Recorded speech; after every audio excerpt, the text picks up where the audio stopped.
Hi, everybody. It's Matt from Discover College Soccer. I hope you're enjoying the podcast, whether that's on YouTube or your favorite podcast platform.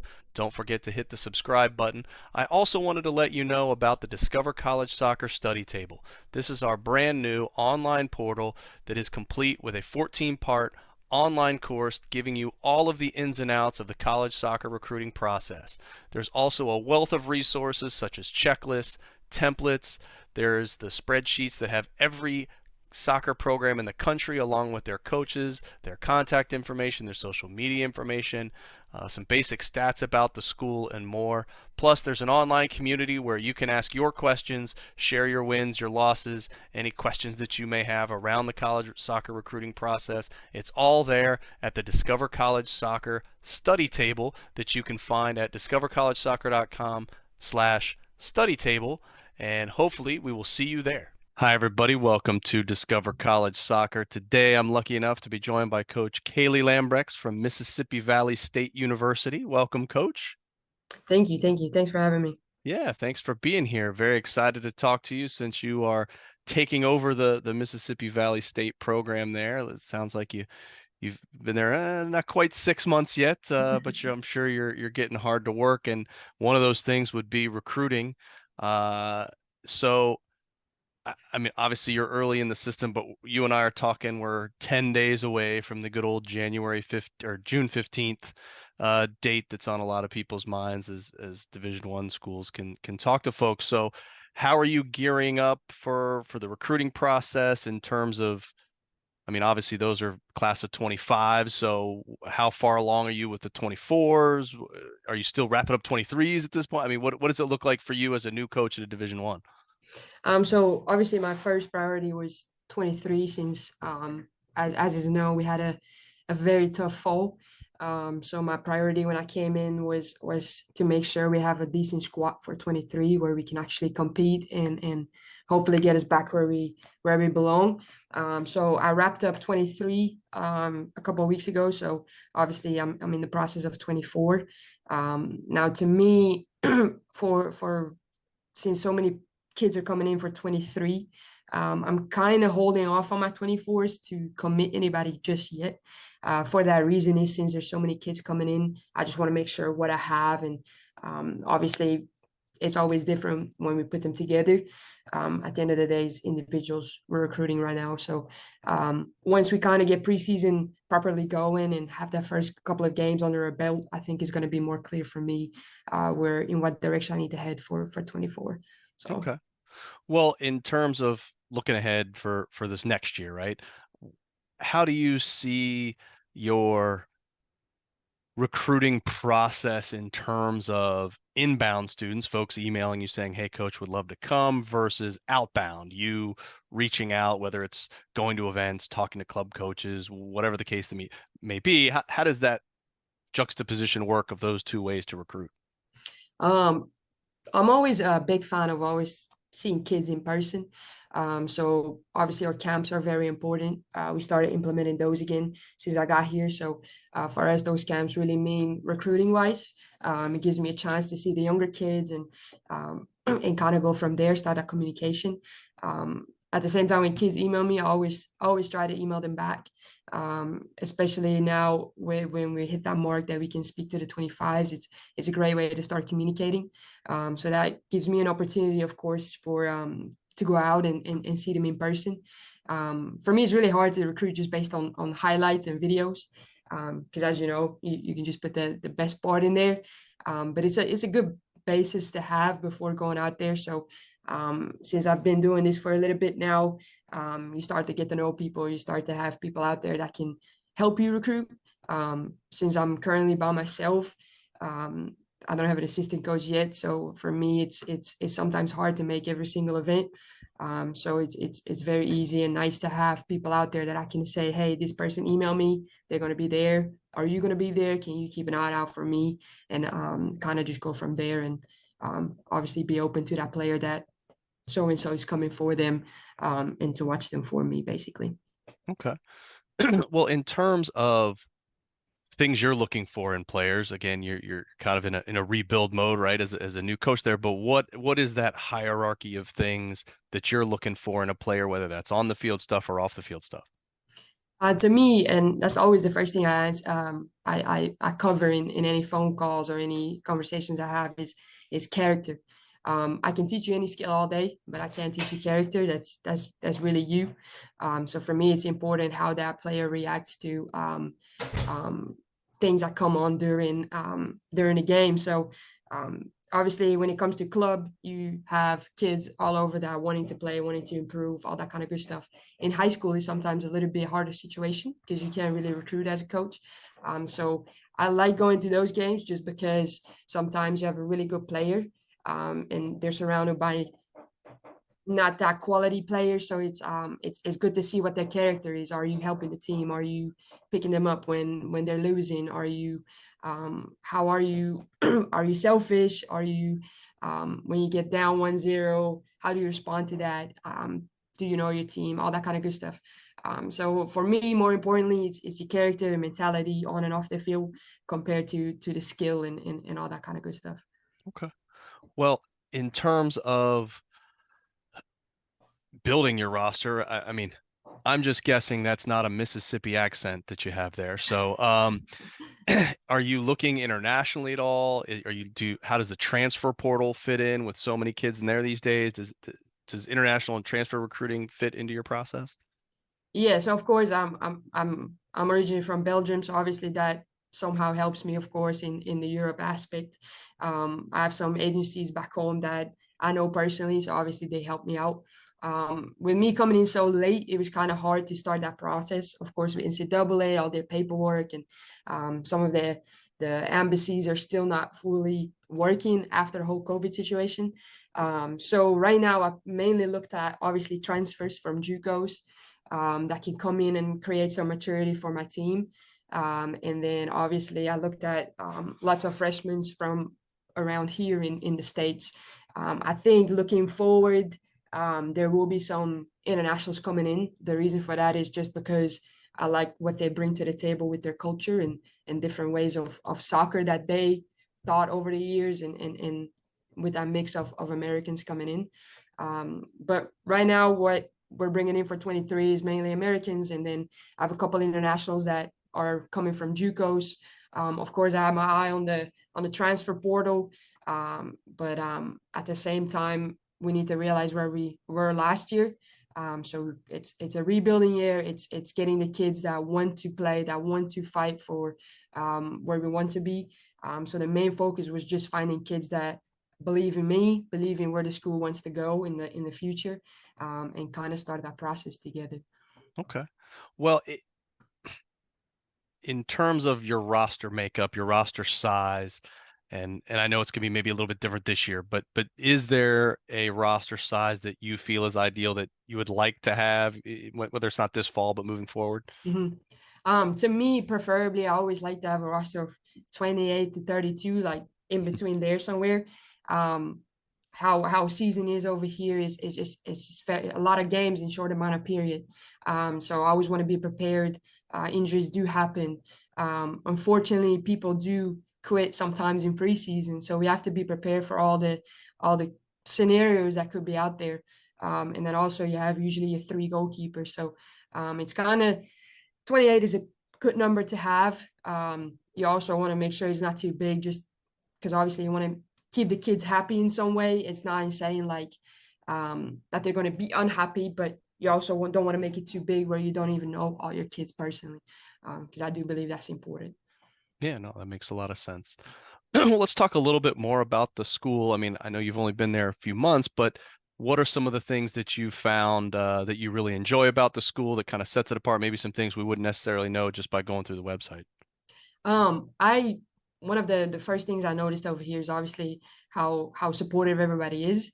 I've worked at a couple universities before, and I feel like every coach here is very supportive of each other. They want to help out. They want to be there as much as they can. And then of course our athletic director, he's made the transition for me very easy. So that's always one of the good things that I always try to tell the girls and the recruits is We have a supportive system that actually wants to see us succeed. In a lot of schools, sometimes it's football comes first before soccer, and that's not the case over here.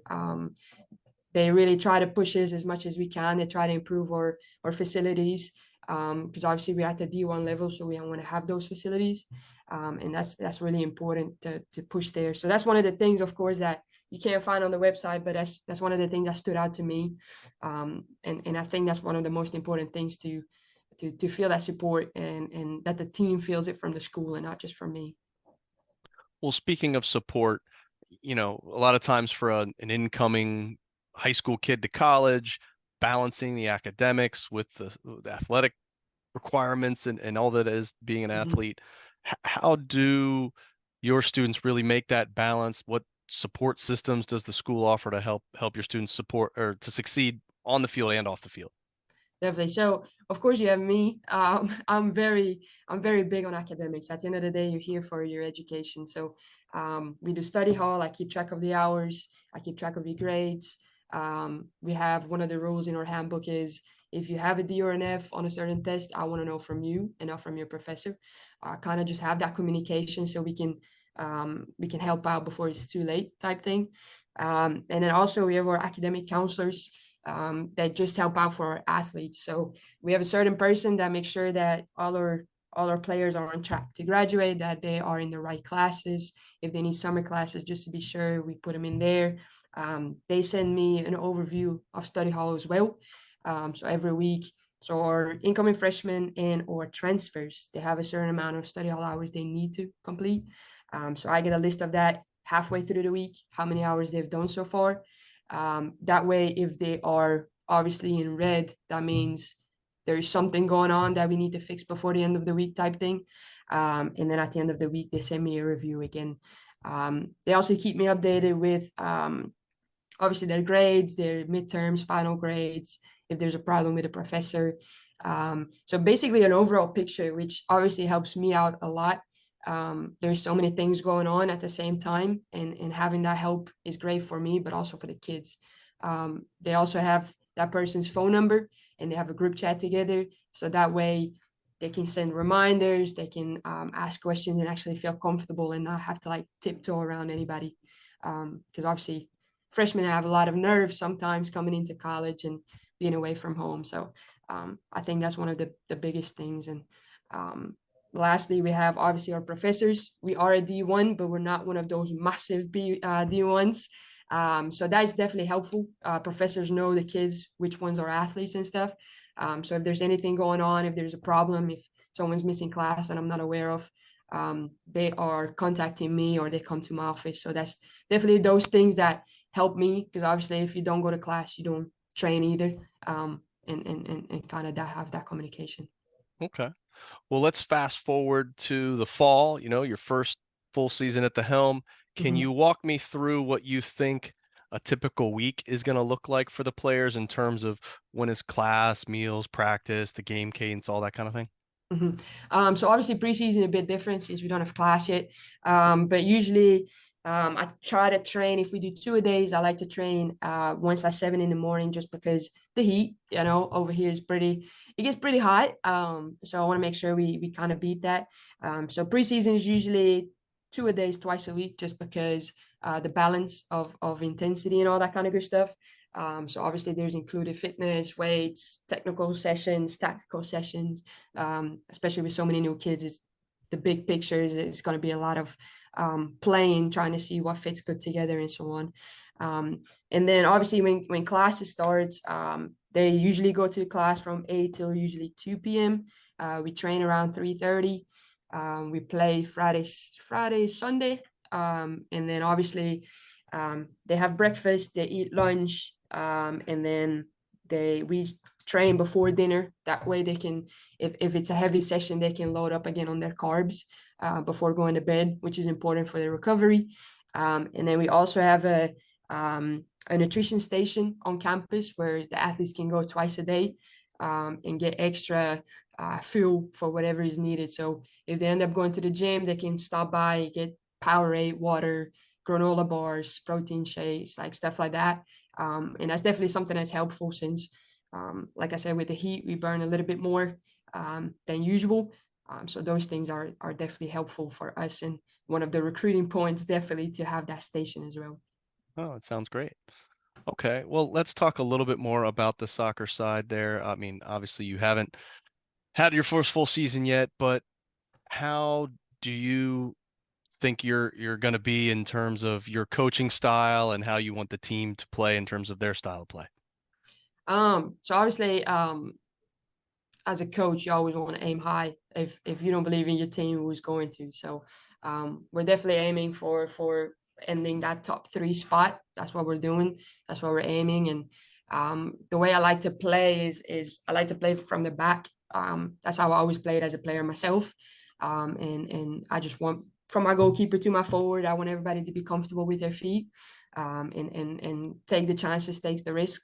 I'm the type of coach from that is, yes, there is a game plan, but at the same time, be creative, bring your own little spin to it. If you see an opportunity, take it, and we learn from it if it's a mistake. As a coach, I don't see everything, and sometimes what's going on in the field, and it's up to the players. So I like to give them that freedom. It gives them confidence as well, and that's definitely what certain players need, especially freshmen coming in.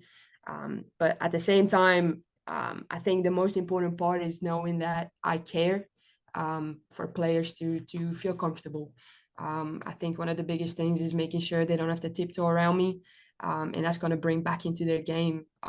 If they have a good mindset, they're going to perform, and that's kind of they work together. So to me, it's just important to make sure they're comfortable with me, that they know I'm a head coach, but at the same time, I'm here if you need anything.